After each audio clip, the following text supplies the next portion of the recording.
స్వరూపమా నీకు పూలహారతి, సచ్చరితం నీకు జ్ఞాన జ్యోతుల హారతి. జ్ఞానహారతి జ్ఞానజ్యోతుల హారతి, సాయి స్వరూపమా నీకు పూలహారతి, సచ్చరితం నీకు జ్ఞానజ్యోతుల హారతి.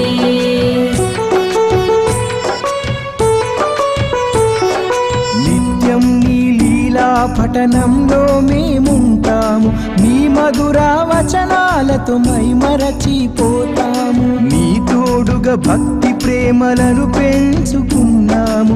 పాలో వెలిగిన జ్ఞాన జ్యోతులతో హారతి, జ్ఞానహారతి జ్ఞానజ్యోతుల హారతి, సాయి స్వరూపమా నీకు పూలహారతి, సచ్చరితం నీకు జ్ఞానజ్యోతుల హారతి.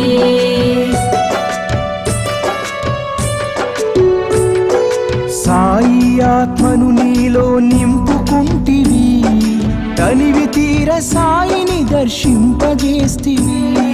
కష్టాలను దుఃఖాలను తరిమి కొడితివి, దయగల తల్లి నీకు ప్రేమహారతి. జ్ఞానహారతి జ్ఞానజ్యోతుల హారతి, సాయి స్వరూపమా నీకు పూలహారతి, సచ్చరితం నీకు జ్ఞానజ్యోతుల హారతి.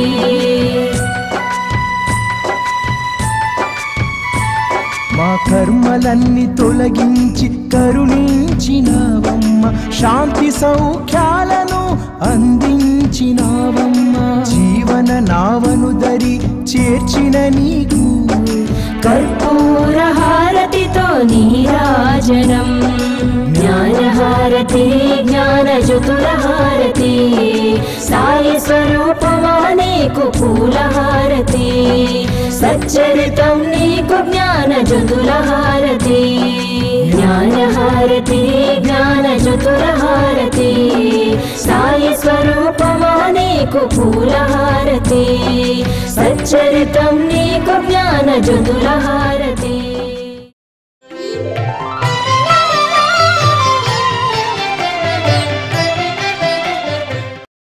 మరొక 10 రోజుల్లో మనము అపూర్వమైనటువంటి, కేవలం మనకు మాత్రమే సొంతమైనటువంటి, ఎందుకంటే ఒక సద్గురువును ప్రేమించేటువంటి వాళ్లకు మాత్రమే గురు పౌర్ణమి అనేటువంటి పర్వదినం యొక్క విశిష్టత తెలుస్తుంది.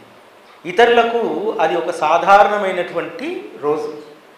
కానీ ఎవరమైతే మనం సద్గురువును ఆశ్రయించి ఉన్నామో వాళ్ళందరికీ కూడా గురు పౌర్ణమి ఒక పర్వదినం.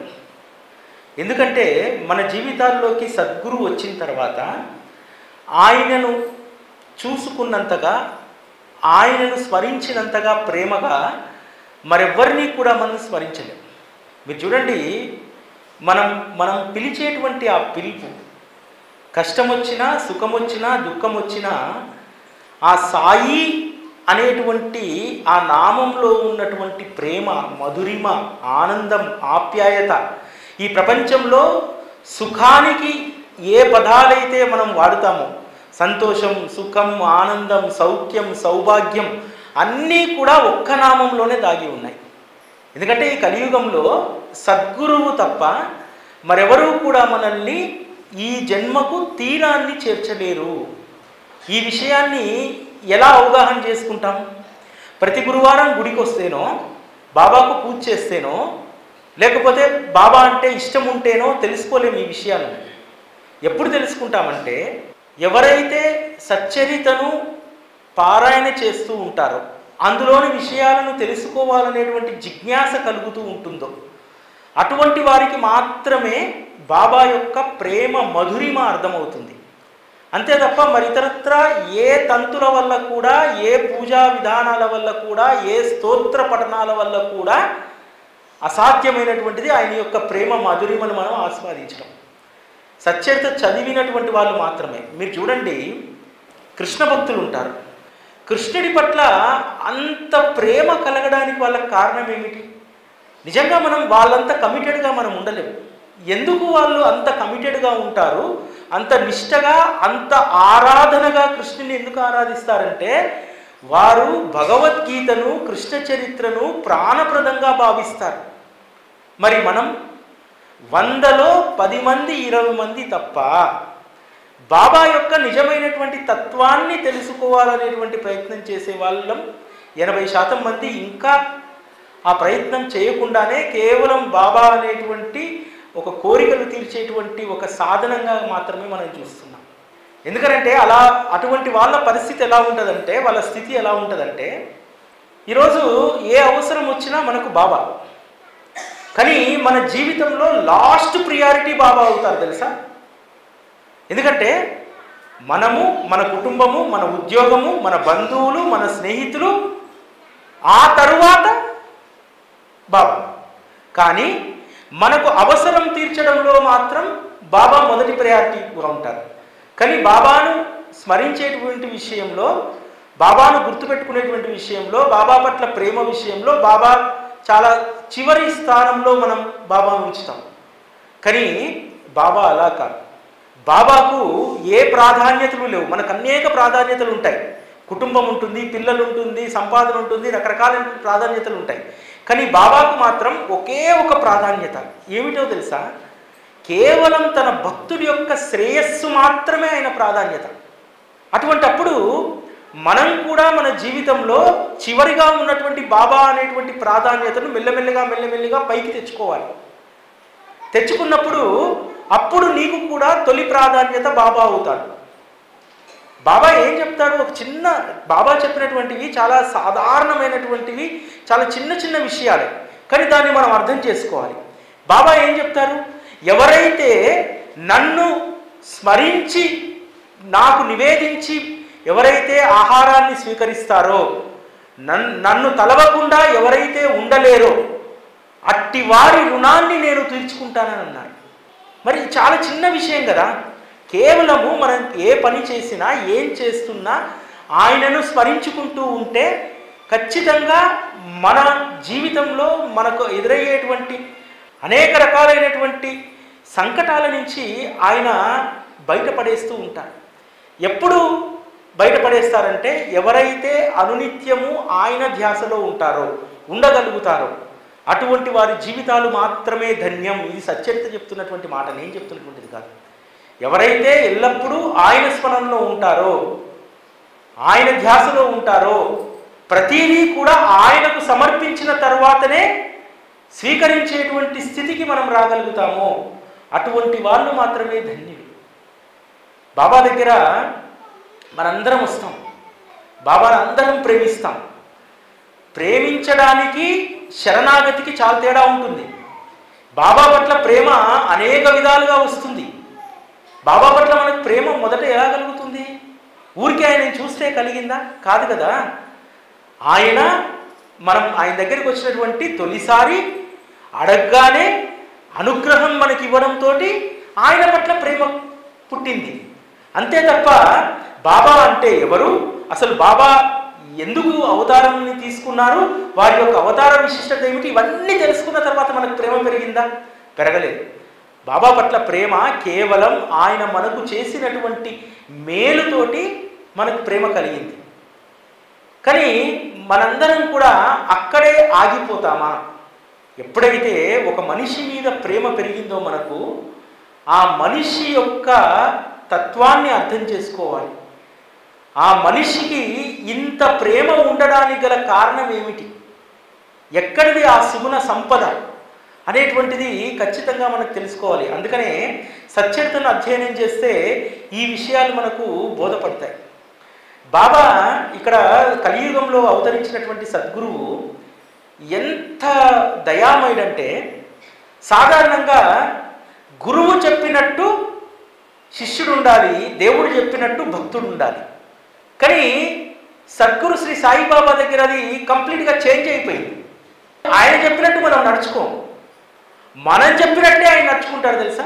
ఇది చాలా మంది జీవితాల్లో ఇది అవగాహనకు వచ్చి ఉండాలి. ఇప్పుడు సపోజ్ మనకు ఒక సమయంలో ఒక కోరిక ఉంది, ఆ కోరిక ఏ సమయంలో దాన్ని తీర్చాలో ఆయనకు తెలుసు. కానీ మనం ఏం చేస్తాం, ముందే బాబాని అడుగుతాం. బాబా ఏం నిర్ణయించుకుంటాడు, 2026లో వీడికి అనుగ్రహం ఇద్దాంలే అనుకుంటాడు. కానీ మన బుద్ధికి అది 2023లోనే మన బుద్ధికి రాగానే బాబాని అడుగుతూ ఉంటాం. అడుగుతూ ఉంటే బాబా ఏం చేస్తాడు? మన యొక్క కర్మ ఫలితాన్ని బట్టి ముందుగానే ఇచ్చేస్తాడు. కొన్ని సందర్భాల్లో మనం ఆయన మాట కంటే కూడా మన మాటనే ఆయన ఎక్కువగా గౌరవిస్తూ ఉంటారు. ఎందుకని? మీరు సచ్చరిత కనుక చూస్తే తన వద్దకు వచ్చినటువంటి భక్తులకు ఎంత గొప్ప అనుగ్రహాన్ని ఇచ్చారంటే, భక్తుడిలో పరిణితి పెంచడానికి ఆయన ఎంతవరకు దిగేస్తాడంటే అంతవరకు దిగొస్తాడు. ముఖ్యంగా గురు పౌర్ణమికి సంబంధించి మనం మాట్లాడుకుంటున్నాం కాబట్టి, నీ మనస్సు ఏ గురువునైతే ఆరాధిస్తుందో, ఏ గురువు పట్ల అయితే నీకు ప్రేమ కలిగి ఉన్నావో, ఆ గురువు పట్ల నీ ప్రేమను పెంచుకో అని చెప్పి బాబా చెప్పేటువంటి వారు. ఆ నిదర్శనాలు ఇచ్చి ఆ రోజుల్లో వచ్చినటువంటి భక్తులకు తాము ఆరాధిస్తున్నటువంటి గురువుకు బాబాకు తేడా లేదనేటువంటి విషయాన్ని అనేక సందర్భాల్లో బాబా రుజువు చేశాడు. అంటే గురువు పట్ల భక్తిని పెంపొందించడానికి ఆయన ఎన్ని మెట్లైనా సరే దిగి కిందికి వస్తాడు. డాక్టర్ పండిట్ నూల్కర్ బంధువు, తాత్యాసాహెబ్ నూల్కర్ బంధువు షిరిడీకి వస్తాడు. కేవలం నూల్కర్ను చూడడానికి వస్తాడు, బాబా మీద ప్రేమతో రాడు. వచ్చి అందరితో పాటు, దాదా కేల్కర్తో పాటు మసీదుకి వెళ్తాడు. ఈ పండిట్ యొక్క అవగాహన ఏంటంటే, బాబా ఒక కఫ్ని తగిలించుకొని ఉన్నాడు, చేతిలో సట్కా ఉంది, భిక్షయే తన వృత్తిగా ఎంచుకున్నాడు, అందున మసీదులో నివసిస్తున్నాడు. కాబట్టి ఇవన్నీ చూసిన తర్వాత పండిట్ కానీ ఎవరికైనా ఏ అవగాహన వస్తుంది? బాబా ఒక ముసల్మాన్ అనేటువంటి అవగాహన వస్తుంది. ఇక్కడ మనం మాట్లాడుకోవాల్సినటువంటి విషయం ఏమిటంటే, మాయా అనేటువంటిది ఎట్లా ఉంటుందంటే, బాబా మసీదులో ఉంటున్నారు కాబట్టి ఆయన ముసల్మాన్ అనుకోవడం అది కూడా ఒక మాయనే. ఆ మాయను జయించినటువంటి వాళ్ళు మాత్రమే ఆ రోజు బాబా పాదాల వద్ద స్థిరమైనటువంటి స్థానాన్ని పెంపొందారు. ఎందుకనంటే బాబా మసీదులో ఉంటున్నారు కాబట్టి ముసల్మాన్. నువ్వు ఎలా అవగాహనకు వస్తావు? ఆ రోజు వచ్చినటువంటి భక్తులందరికీ కూడా చాలామందికి మొదట వారికి ఉన్నటువంటి అవగాహన ఏంటంటే, ఆయన అక్కడ ఉంటున్నారు కాబట్టి ముసల్మాన్. కానీ అదే మాయ. నువ్వు భగవంతుణ్ణి, సద్గురువును గుర్తించడంలో ఇటువంటి మాయ ఎప్పుడూ అడ్డుపడుతూ ఉంటుంది. ఎవరైతే ఈ మాయను జయించారో వాళ్ళ జీవితాలు మాత్రమే ఆ రోజు బాబా చరణాల వద్ద ధన్యమయ్యాయి. ఒక కాకాసాహెబ్ దీక్షిత్ కావచ్చు, నానాసాహెబ్ చందోర్కర్ కావచ్చు, మల్సాపతి కావచ్చు, తాత్యాసాహెబ్ నూల్కర్ కావచ్చు, వీళ్ళందరి జీవితాలు ఎలా ధన్యమయ్యాయి అంటే, బాబా కులాలకు, మతాలకు, జాతికి అతీతుడైనటువంటి వాడని చెప్పి వారు అవగాహనకు వచ్చారు. కాబట్టే వారు బాబా దగ్గర స్థిరమైనటువంటి స్థానాన్ని పొందగలిగారు. అట్లే డాక్టర్ పండిట్ కూడా అదేవిధంగా వచ్చాడు. మసీదులో ఉంటున్నాడు కాబట్టి ముసల్మాన్. వచ్చాడు, దాదా కేల్కర్తో పాటు పూజ వచ్చాడు. రాగానే దాదా కేల్కర్ పల్లెం అక్కడ పెట్టగానే, పూజా పల్లెం అక్కడ పెట్టగానే వెంటనే గంధాన్ని తీసుకొని ఆ పల్లెంలో నుంచి బాబా యొక్క మోమును తను ఎడం చేతితో బాబా యొక్క మోమును పట్టుకొని మరొక చేతితో త్రిపుండాన్ని గీస్తాడు. అక్కడ ఉన్నటువంటి వాళ్ళందరికీ ఆశ్చర్యం. ఎందుకంటే బాబా ఎప్పుడూ కూడా వారి మోమును అప్పటి వరకు ఎవరిని ముట్టుకొనివ్వలే. ఒక్క డాక్టర్ పండిట్కు మాత్రమే అవకాశం ఇచ్చాడు. ఆశ్చర్యపోతాడు మహల్సాపతి, ఆశ్చర్యపోతాడు. మహల్సాపతి బాబాకు రోజు విధిపూర్వకంగా పూజ చేసి 2 చేతులకు గంధం రాసి, ఇక్కడ చెంపలకు 2 చోట్ల గంధం రాసి వెళ్ళిపోయేటువంటి వాడు. ఎప్పుడూ కూడా బాబా నుదుటన బొట్టు పెట్టేటువంటి సాహసం ఆ రోజు వరకు ఎవరు చేయలేదు. డాక్టర్ పండిట్ చేస్తాడు. చేస్తే దాదా కేల్కర్ అడుగుతాడు, ఏంది బాబా, కనీసం నీ చుబుకాన్ని కూడా మమ్మల్ని ముట్టుకోనివ్వవే? అటువంటి డాక్టర్ పండిట్ నిన్నగాక మొన్న వచ్చాడు, ఆయన నీ మోమును ఒక చేతితో పట్టుకొని మరొక చేతితో త్రిపుండంని గీస్తే కొంచెం కూడా అభ్యంతరం చెప్పలేదు, ఇదేం పక్షపాతం బాబా అని అడుగుతాడు దాదా కేల్కర్. అడిగితే బాబా ఎంత గొప్పగా సమాధానం ఇస్తారు తెలుసా? ఆ వచ్చినటువంటి ఆ పండిటు నన్ను ముసల్మాన్ అనుకున్నాడు. తన యొక్క గురువు ఉత్తమమైనటువంటి బ్రాహ్మణుడు, కాకాపురాణి. నన్ను చూడగానే తన గురువును చూసినటువంటి అనుభూతిని పొంది నా మోమును పట్టుకొని నా త్రిపుండాన్ని గీశాడే, అతని ప్రేమను నేను కాదనలేకపోయాను కేల్కర్ అని చెప్తాడు. మామూలుగా అయితే ఏం చెప్తారు, నేను అతని గురువు రూపంలో దర్శనమిచ్చాను, అందుకని తన గురువుగా భావించి నాకు త్రిపుండాన్ని గీశారని చెప్పాలి. కానీ బాబా ఎంత మధురంగా చెప్పారో చూడండి. నాలో తన గురువును చూసుకొని నాకు త్రిపుండాన్ని గీశాడు, అతని ప్రేమను నేను కాదనలేకపోయాను అని అంటారు. బాబా ఇటువంటి అన్ని ముచ్చట్లు బాగా చెప్తాడు అని చెప్పి వెళ్ళి దాదా కేల్కర్ మళ్ళీ పండిట్ని అడుగుతాడు, అవును నీకు ఎందుకు బాబాకు త్రిపుండం గీయాలనిపించిందంటే, నేను వెళ్ళేసరికి బాబా నా గురువు అయినటువంటి కాకాపురాణి రూపంలో ఆసనంపై కూర్చొని ఉన్నారు. ఎప్పుడు నా గురువు దర్శనానికి వెళ్ళినా సరే నేను వారికి త్రిపుండాన్ని పూయడం అనేటువంటిది నాకున్నటువంటి అలవాటు. బాబా స్థానంలో మా గురువు ప్రకటితం కాగానే నేను త్రిపుండం గీయకుండా ఎలా ఉంటాను అని అంటాను. కేల్కర్కు టాలీ అయిపోయింది, బాబా చెప్పింది అబద్ధం కాదు. కానీ బాబా ఎంత వినయంగా ఎంత అనుకువగా చెప్పాడో చూడండి. అంతేకాదు డాక్టర్ పండిట్కు తన గురువు పట్ల మరింత భక్తిని పెంచుకో, మరింత ప్రేమను పెంచుకో. ఎందుకంటే ఆ రోజు కాకాపురాణిక్ అనేటువంటి మహాత్ముడు గొప్ప ఆధ్యాత్మిక సాధనలో ఉన్నటువంటి వాడు. ఒక్క డాక్టర్ పండిట్కే కాదు, అనేక మందికి. నాసిక్ నుంచి వచ్చినటువంటి మూలే శాస్త్రి మడిగట్టుకొని ముడేసుకొని కూర్చుంటాడు బయట. అసలు నేను రాను, ఏంది బాబాకు నేను పూజ చేసేది, ఏంది ఆయనకు నమస్కరించేదని చెప్పి బూటీతోటి పిలిపిస్తాడు. హారతి సమయంలో పిలిపిస్తే వచ్చి మెల్లిగా సభామండపం నుంచి ముందుకు వస్తే బాబా వారి గురువు అయినటువంటి గోలస్వామి రూపంలో ఉంటాడు. వెంటనే వెళ్ళి పాదాల పైన పడి గట్టిగా హారతి, అందరికంటే గట్టిగా హారతి పాడుతూ ఉంటాడు. అందరూ ఆశ్చర్యపోతారు. తనొక్క మడి సాంప్రదాయం ఉన్నటువంటి బ్రాహ్మణుడని తను బాబా పాదపూజ చేయనన్నటువంటి అతను వెళ్ళి బాబా పాదాల పైన పడి మోకాళ్ళ మీద నిల్చొని బాబాకు హారతి పాడుతుంటే ఆశ్చర్యపోతారు అందరు. అప్పుడు మూలే శాస్త్రి కూడా చెప్తాడు, ఆసనం పైన ఉన్నటువంటిది బాబా కాదు, సాక్షాత్తు గతించినటువంటి నా గురువే అక్కడ ఉన్నారు, అందుకని వారికి సాష్టాంగం చేయకుండా నేను ఉండలేకపోయాను అని చెప్పానంటాడు. అంటే సద్గురువు అయ్యి ఉండి తన భక్తులు ఆశ్రయించినటువంటి గురువుల పట్ల మరింత ఎంత ప్రేమ పెంచుకోవాలి అనేటువంటి విషయాన్ని అద్భుతంగా అనేక సందర్భాల్లో చెప్పాడు. అయితే ఈ కాలంలో అటువంటి పరిస్థితులు లేవు అనేటువంటి దాన్ని మనం బాగా గుర్తుపెట్టుకోవాలి. ఈ రోజుల్లో బాబా మాత్రమే సత్యం, బాబా మాత్రమే అల్టిమేట్ సద్గురువు. ఆయన తర్వాత స్థానం ఇంకెవరికీ లేదు, ఆయన పైన స్థానం కూడా ఎవరికీ లేదు. చాలామంది సచ్చరితలో ఈ కథలన్నీ చదివి ఏమనుకుంటారంటే మాకు కూడా ఒక లివింగ్ గురువు ఉంటే బాగుండు అని అనుకుంటారు. ఒకటి గుర్తుపెట్టుకోవాల్సింది ఏంటంటే బాబా మార్గంలో లివింగ్ గురువు అనేటువంటి వారు ఎవ్వరూ ఉండరు. నీకెవరైనా బాబా మార్గంలో ఒక దారి చూపెడితే మార్గదర్శి మాత్రమే అవుతారు తప్ప వాళ్ళు గురువు కానే కాదు.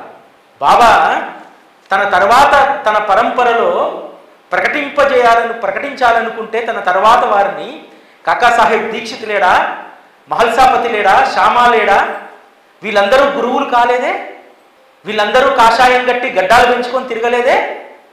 బాబాతో సన్నిహిత సంబంధం ఉన్నటువంటి వీళ్ళు ఎవ్వరూ కూడా మేము బాబా తరఫున గురువులమని చెప్పుకోలేదే?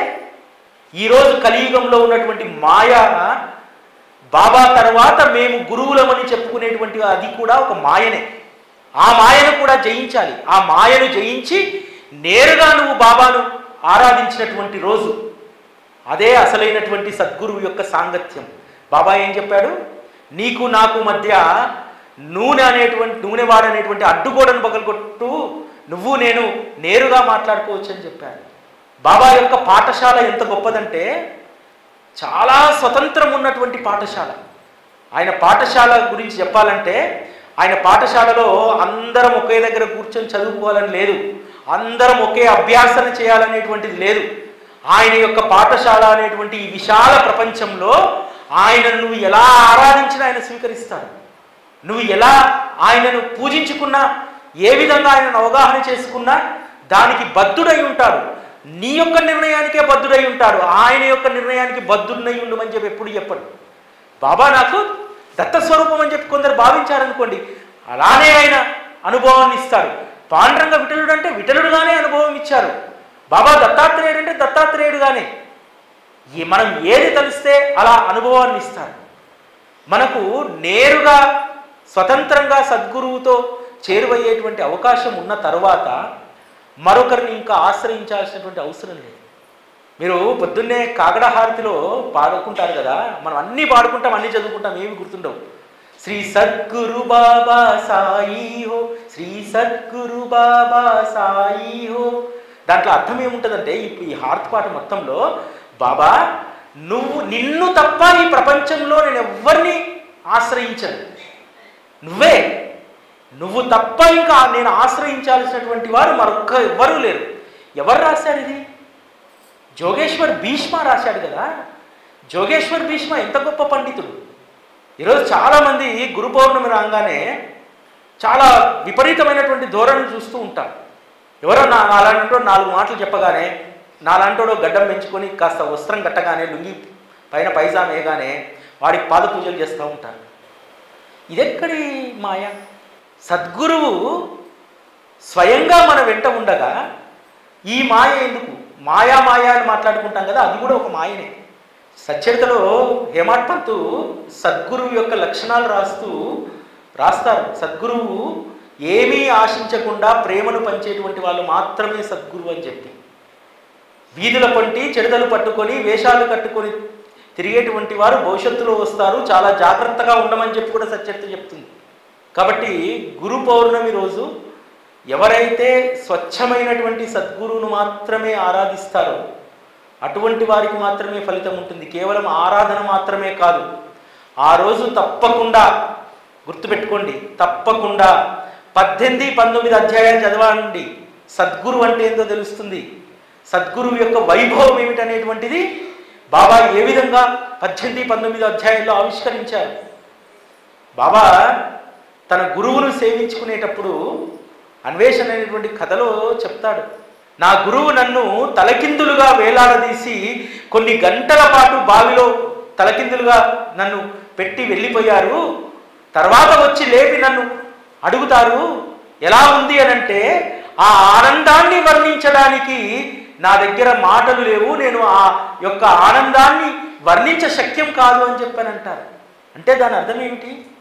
నువ్వు సద్గురువును చేరిన తర్వాత నీ జీవితం తలకిందులైనా సరే, ఆ తలకిందులైనటువంటి దాంట్లో కూడా ఆనందాన్ని ఆస్వాదించగలగాలి. నా గురువు కాబట్టి నా జీవితాన్ని తలకిందులుగా వేశాడు, మళ్ళీ ఆయన్నే తీసి నా జీవితాన్ని సరిచేశాడు. అంటే మనం తలకిందులుగా అయినా నిఠారుగా నిలబడ్డా ఒకే రకమైనటువంటి స్థితిని సద్గురువు మాత్రమే ఇవ్వగలుగుతాడు. ఈరోజు కోట్ల మంది సాయిబాబా భక్తులు ఉన్నారు కదా, మరి కోట్ల మంది సాయి భక్తులకు ఎప్పుడూ సుఖము సంతోషము అడిగిందల్లా ఇస్తూనే ఉంటాడా బాబా? కాదు కదా. జీవితం ఒక సంవత్సరము నిటారుగా ఉంటే ఇంకో సంవత్సరం తలకిందులుగా అవుతుంది కదా. మరి తలకిందులుగా అయినప్పుడు కూడా ఎందుకు సద్గురువునే మనం పట్టుకొని ఉంటాం? అందులో కూడా ఆనందం ఉంటుంది. నిజం చెప్పాలంటే జీవితము తారుమారైనప్పుడు మాత్రమే మనం ఇంకా ఎక్కువగా సద్గురువును ప్రేమించగలుగుతాం, ఆయన స్మరణలో ఉండగలుగుతాం. సుఖంగా ఉన్నటువంటి రోజుల్లో ఎప్పుడూ కూడా సద్గురు స్మరణ మనకు ఉండదు. ఎప్పుడైతే జీవితం తలకిందులవుతుందో అప్పుడే ఇంకా సద్గురువు పట్ల ప్రేమ కలుగుతుంది, భక్తి కలుగుతుంది. అందుకనే ఈరోజు కోట్లాది మంది బాబా భక్తులు జీవితం ఎలా ఉన్నా సరే, కష్టంలో ఉన్నా సరే, సుఖంలో ఉన్నా సరే ఆయన పాదాలు పట్టుకొని విడగొట్టుకోవడానికి కారణం ఏమిటంటే, ఎప్పటికైనా మన జీవితాన్ని సరిచేయాల్సింది, సరైనటువంటి మార్గంలో పెట్టాల్సింది ఒక్క సద్గురువు మాత్రమే అని చెప్పి మనందరికీ తెలుసు. ఎందుకంటే శ్రీ సాయి సచ్చరిత 16వ అధ్యాయంలో హేమాడ్ పంత్ చెప్తారు, శిష్యుడికి ఏ ఉపాయాలు తెలియవు, కేవలం సద్గురువు మాత్రమే శిష్యుడి కోసం ఉపాయాలను పన్ని అనేక సంకటాల నుంచి వారిని బయటపడేస్తూ ఉంటారు. సద్గురువును ఎంత అద్భుతంగా హేమాడ్ పంత్ పోలుస్తారంటే ఈ అధ్యాయంలో, కేవలము కామధేనువు మనము అడిగినవి మాత్రమే ఇస్తుంది, కానీ సద్గురువు మనకు ఆత్మానంద స్థితిని ప్రసాదిస్తారు. ఆత్మానంద స్థితిని ఒక్క సద్గురువు తప్ప మరొకరు కూడా మనకు ప్రసాదించరు. కాబట్టి సద్గురువును ఆశ్రయిస్తే ఏమిటి? సద్గురువును ఆశ్రయిస్తే కేవలం కోరికలు మాత్రమే తీర్చడం కాదు, అదొక భాగం మాత్రమే. సద్గురువు మనకి ఇచ్చేటువంటి అనుగ్రహము ఒక పార్ట్ మాత్రమే. ఎవరైతే గురు కథాశ్రవణం చేస్తారో, ఎవరైతే గురు నామాన్నే పట్టుకొని ఉంటారో అటువంటి వారికి జన్మరాహిత్యాన్ని ఇస్తుందట. గురు కథా శ్రవణము జన్మరాహిత్యాన్ని ఇస్తుందని చెప్తారు. గురు కథా మననము మనలో ఉన్నటువంటి అనేక మాలిన్యాలను తొలగించి వేస్తుంది. అంత గొప్పది గురు కథా శ్రవణం. చాలామంది అనుకుంటూ ఉంటారు. ఇటీవల కాలంలో నన్ను ఒక ప్రశ్న అడిగారు మన ఆఫీస్లో ఒక అబ్బాయి. మా చుట్టాల వాళ్ళు అరుణాచలం వెళ్ళారన్నా, అరుణాచలంలో ఏదో ఇరుకైనటువంటి రాయి ఉందట, దాంట్లోంచి దూరి బయటికి వస్తే జన్మ ఉండదట అని అన్నారు. ఎట్లా కనుక్కోవారిని ఎలా ఉండదో, నేను ఒక 10 సార్లు దూరుతా పోయి ఎలా జన్మరాహిత్యం ఉండదో కనుక్కొని రా అని చెప్పాను. ఎందుకు ఉండదు జన్మరాహిత్యం అని అడిగాడు. జన్మరాహిత్యం అనేటువంటిది అంత సులువైనటువంటిది కాదు. ఎందుకంటే జన్మరాహిత్యాన్ని పొందాలంటే మహల్సాపతిలాగా ఉండాలి. జన్మరాహిత్యాన్ని పొందాలంటే కాకాసాహెబ్ దీక్షిత్ లాగా ఉండాలి. కాకాసాహెబ్ దీక్షిత్తో బాబా అంటాడు కదా, ఈ కాకాను నేను విమానంలో తీసుకెళ్తా అని చెప్పి విమానంలోనే తీసుకెళ్ళిపోయాడు. ఏ ఆయాసం లేకుండా సుఖంగా తన చివరి ప్రస్థానం సాగిపోయింది. సద్గురువు వద్దకు వస్తే సద్గురు గురు కథా శ్రవణం చేస్తే జన్మరాహిత్యం వస్తుందని అంటారు కదా. మనలాంటి వాళ్ళకి అది అసాధ్యం. కాకపోతే ఏం జరుగుతుందంటే, మనం అనేక జన్మల తర్వాత మానవ జన్మను తీసుకున్నాం కదా. ఈ మానవ జన్మలో మనం సద్గురువు చెప్పినట్టు జీవిస్తే ఏం జరుగుతుందంటే, ఎక్కువ ఆయుష్ ఉన్నటువంటి జీవులుగా మనం మళ్ళీ పుట్టాం. ఖచ్చితంగా ఒక ఆత్మ అనేక జన్మలు తీసుకోవాల్సిందే. ఇప్పుడు అన్నిటికంటే కష్టమైన జన్మ ఏంటి? మనం అనుకుంటాం కుక్క బతికేంది అని చెప్పి. కుక్క 14 ఏళ్ళు బతికి వెళ్ళిపోతుంది. మానవ జన్మే అన్నిటికంటే చాలా దారుణమైనటువంటి. మనం అనుకుంటాం అదృష్టవశాత్తు మానవులుగా పుట్టామని చెప్పి, దురదృష్టవశాత్తు పుట్టాం. ఎందుకంటే ఏ జీవికి ప్రపంచంలో లేనటువంటి బాధ్యతలు ఒక్క మానవుడికి మాత్రమే ఉంటాయి.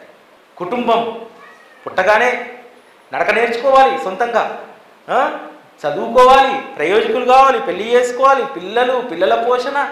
ఎంత సంక్లిష్టమైనటువంటి జన్మ కదా మానవ జన్మ. చాలామంది అనుకుంటారు మానవ జన్మ అదృష్టవశాత్తు వచ్చిందని చెప్పి. మానవ జన్మ ఎందుకు వస్తుందంటే, ఈ జన్మలో నువ్వు చేయాల్సినటువంటి సత్కార్యాలన్నీ చేసుకొని వచ్చేటువంటి జన్మలు అత్యంత సునాయాసంగా గడపడానికి. దోమ కూడా ఒక జన్మే కదా. దోమ ఎంతకాలం బతుకుతుందని రోజులు కదా. ఈగ కూడా రోజులు కదా. పిల్లి కూడా సంవత్సరాలు కదా. సద్గురువును ఆశ్రయిస్తే మనకు వచ్చేటువంటి ప్రయోజనం ఏమిటంటే, మనం అనుభవించాల్సినటువంటి కర్మ తగ్గుతూ ఉంటుంది. చాలా మనం జన్మించాల్సినటువంటి మరు జన్మలన్నీ కూడా అత్యంత తక్కువ పీరియడ్ ఉన్నటువంటి ఆ జీవులుగా మనం బ్రతుకుతాం. ఆ జీవులుగా పుట్టి మన జన్మ పరంపరలన్నింటినీ కూడా తొందరగా కంప్లీట్ చేసుకుంటాం. అది సద్గురువు వద్ద జరిగేటువంటి మేలు. సద్గురువును ఆశ్రయించాం, మాకు జన్మ లేదు, ఎప్పుడు నేను సద్గురువు సేవలో ఉంటాను, జన్మరాహిత్యాన్ని సంపాదించాను, ఆ రాయి కింది నుంచి దూరాను, 1001 సార్లు నామం చేశాను, నాకు జన్మ. ఇదన్నీ అబద్ధాలు. సద్గురువు చెప్పేటువంటి వాస్తవం ఏమిటంటే, నువ్వు అనుభవించాల్సినటువంటి కర్మలన్నింటినీ కూడా సద్గురువును ప్రేమించడం వల్ల, ధ్యానించడం వల్ల అవి తగ్గుతాయి అంతే. నీ జన్మలన్నీ కూడా చాలా చకచక తొందరగా పుట్టడం, మళ్ళీ కొద్ది కాలానికే మరణించడం, వీటన్నింటినీ గడుపుకుంటూ వెళ్ళి అప్పుడు నువ్వు జన్మరాహిత్యాన్ని సాధిస్తావు. నీ రాతలో ఉన్నటువంటిది నువ్వు ఎన్ని జన్మలుగా నీ ఆత్మ తీసుకోవాలో అన్ని జన్మలను నువ్వు తీసుకోవాల్సిందే. ఇంకొక విషయం చెప్పా, చాలామంది మురిసిపోతారు, అరే నాకు మనవడు పుట్టాడు, మా నాన్నలాగానే ఉన్నాడంటే. చెప్పా, అట్లా అనుకున్న వాళ్ళందరూ మూర్ఖులు. వాళ్ళ నాన్న ఎన్నో పాపాలు చేసింటే మళ్ళీ పుట్టుంటాడు మనిషిగా, అంతే కదా. చాలామంది మురిసిపోతుంటారు, అరే రే నా కొడుకు సేమ్ అచ్చం మా నాన్న పోలికలే వచ్చేవాడు, మా నాన్నే పుట్టాడని అంటారు. దాని అర్థం ఏంటంటే, ఇంకా మీ నాన్న అనుభవించాల్సినటువంటి ఇంకా ఉండి మళ్ళీ పుట్టాడు అనుకోవడం అంతే. ఒక్కసారి మానవులుగా పుట్టిన తర్వాత, సద్గురువును ఆశ్రయించిన తర్వాత చాలా అల్పమైనటువంటి ఆయుష్ ఉన్నటువంటి జీవులుగా మనల్ని ఆయన పుట్టించి త్వరగా మన జన్మ పరంపరలను కంప్లీట్ చేయిస్తాడు తప్ప, ఒకేసారి ఆయన పాదాలను పట్టుకొని 101 పూరకాయలు కొడితే జన్మరాహిత్యం రాదనేటువంటి వాస్తవాన్ని మనందరం కూడా తెలుసుకోవాలి. ఎందుకంటే సద్గురువు ఎప్పుడూ కూడా సత్యాన్నే బోధిస్తాడు. ఆ సత్యాన్ని ఎక్కడ బోధించాడంటే, శ్రీ సాయి సచ్చరితలోనే. సచ్చరిత చదివితే మనకి ఇదంతా అవగాహనకు వస్తుందన్నమాట. ఎందుకంటే బాబా ఒక ప్రశ్న వేస్తాడు 18-19 అధ్యాయంలో, నా గురువును నేను సేవించుకున్నట్టు మీ గురువును మీరు సేవించుకోగలుగుతారా అనేటువంటి ప్రశ్న వేస్తాడు. దాంట్లో అద్భుతమైనటువంటి విషయాలు ఉంటాయి. ఒక మాట చెప్తాడు, గురువు యొక్క రూపాన్ని నా నేత్రాల్లో నింపుకున్న తర్వాత ఒక్క క్షణమైన నా నేత్రాల నుండి నా గురువు యొక్క రూపం చెదిరిపోతే అవి నేత్రాలు కావు, ఒట్టి మాంసపు ముద్దలు అని చెప్పి బాబా చెప్తాడు. అంటే ఆ స్థితికి మనం వెళ్ళగలగాలి. బాబా మార్గంలో ఉన్నటువంటి గొప్ప విషయం ఏమిటంటే, మనము మన లౌకికపరమైనటువంటి బాధ్యతలను నిర్వర్తిస్తూనే మనందరము కూడా బాబా మార్గంలో ఆయన స్మరణలో ఎప్పుడు ఉండేటువంటి అత్యంత సులువైనటువంటి సాధనను బాబా మనకిచ్చారు. కేవలం నామస్మరణ, కేవలం వారి యొక్క నామస్మరణ ఎంత గొప్ప పుణ్యాన్ని మనకు సంపాదించి పెడుతుందంటే, ఏ యజ్ఞ యాగాదులు చేసినారానంత పుణ్యాలు మనకు కేవలం వారి యొక్క నామస్మరణ మాత్రమే మనకు సంపాదించి పెడుతుంది. మామూలుగా డబ్బు సంపాదించడానికి ఎంత ప్రయాసపడతాం కదా, 30 రోజులు కష్టపడితే తప్ప యజమాని జీతం ఇయ్యడు. వ్యాపారాన్ని ఎంతో కష్టపడి చేస్తే తప్ప నెలాఖరికి డబ్బు మిగలదు. ఈ లౌకికపరమైనటువంటి సంపదను సంపాదించుకోవడానికి ఇంత కష్టపడాలి. కానీ మనం వచ్చేటువంటి జన్మల్లో ఏమీ అనుభవించకుండా ఉండడానికి సంపాదించుకోవాల్సినటువంటి ఆ పుణ్యం మాత్రం అత్యంత సులువుగా సంపాదించుకోవచ్చు. ఇక్కడ మనిషి ఎంత విచిత్రంగా ప్రవర్తిస్తాడంటే, ఇవాళ ఉండి రేపు వెళ్ళిపోయేటువంటి డబ్బు కోసము అహర్నిశలు ప్రయత్నిస్తూ ఉంటాడు. నీకు జన్మజన్మలుగా పుణ్యాన్ని సంపాదించి పెట్టేటువంటి భగవన్నామస్మరణ కోసం మాత్రం ఇబ్బంది పడుతూ ఉంటాడు. అది అత్యంత సులువుగా వచ్చేటువంటి దాన్నేమో విస్మరిస్తూ ఉంటాము. ఈరోజు ఉండి రేపు వెళ్ళిపోయేటువంటి దానికోసమేమో అహర్నిశలు కృషి చేస్తూ ఉంటాము. సచ్చరిత అదే చెప్తుంది. చాలా అనాయాసంగా వచ్చేటువంటి పుణ్యశయాన్ని సంపాదించుకోవడానికి ఎప్పుడూ కూడా జాగృతతో ఉండాలి. నువ్వు చేసేటువంటి పనిలో, నువ్వు నిర్వర్తించేటువంటి బాధ్యతలు అన్నింటిలో కూడా బాబాను చూడగలిగినప్పుడు, మనం చేసే ప్రతి పనిలో ఆయన స్మరణ ఉన్నప్పుడు ఖచ్చితంగా మన అకౌంట్లో పడుతూనే ఉంటుంది పుణ్యశయం అనేటువంటిది. ఈరోజు మనం డబ్బు సంపాదిస్తాము, సంపాదించిన తర్వాత బ్యాంకులో దాచిపెట్టుకుంటాము. దాచిపెట్టుకున్న తర్వాత మనం గతించిన తర్వాత బ్యాంకులో ఉన్నటువంటి డిపాజిట్ మనతో రాదు. ఎవడైతే నామినీ ఉంటాడో వాడు మాత్రమే అనుభవిస్తాడు. కానీ భగవంతుని దగ్గర నువ్వు డిపాజిట్ చేసుకున్నటువంటి ఆ పుణ్యశయం అనేటువంటిది అది మాత్రమే నీతోటి వస్తుంది, అది మాత్రమే నీ అకౌంట్లో ఉంటుంది. ఈ విషయాన్ని ఎప్పుడూ మనం గుర్తుపెట్టుకోవాలి. సద్గురువు దగ్గర లెర్నింగ్ అంటే నేర్చుకోవడం అనేటువంటిది చాలా ప్రధానమైనటువంటిది. భక్తి కంటే కూడా గురువు దగ్గర మనకు ఉండాల్సినటువంటిది జిజ్ఞాస. వారు చెప్పేటువంటి దాన్ని దాంట్లో ఒక్కదాన్నైనా మనం ఆచరించడం, అటువైపు ప్రయాణించడం అనేటువంటిదే చాలా ప్రధానమైనటువంటిది. కాబట్టి ఆ మార్గాన మనం ఉందాం. గురు పౌర్ణమి అంటే కేవలం ఒకరోజు ఉత్సవం కాదు. ప్రతిరోజు ఎవరి మనస్సుల్లో అయితే బాబా నామస్మరణ జరుగుతుందో, గురువు పట్ల ఎప్పుడూ మనలో ప్రేమ కలిగి ఉంటామో అటువంటి వారికి ప్రతిరోజు కూడా గురు పౌర్ణమి. శ్రీ సచ్చిదానంద సద్గురు సాయినాథ మహారాజ్కి జై. తర్వాత ఇప్పుడు సంతోష్ అని చెప్పి ఇక్కడే దమ్మాయిగూడలో ఉంటారు. వారు కూడా భిక్ష చేశారు ఒక వారం రోజుల పాటు. ఆ భిక్ష దక్షిణను ఈరోజు ఇక్కడ సమర్పించడానికి వచ్చారు. నీవు నడచిన దారి, నీవు చూపిన మార్గం